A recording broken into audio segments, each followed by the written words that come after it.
Bai, panelak eta jarriko ditugu erakusteko Igerain parke eta Pilartxo Eneako parkeen estalpen horren lehiaketa hortan parte hartu duten irabazleen proiektua zintzu dira.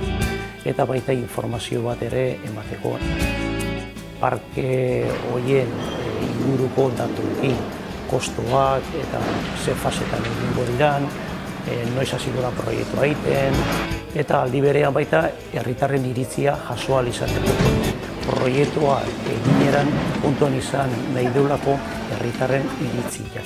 Azken baten teknikaria dakate ikuspegi bat eta erabiltzailea dakate beste bat. Zer esanik ez bere zaintzaileak, mailurasoak eta baita etxuna monak, eta umeak beraiek ere bai. Irabazlea izan da olatupean proiektua.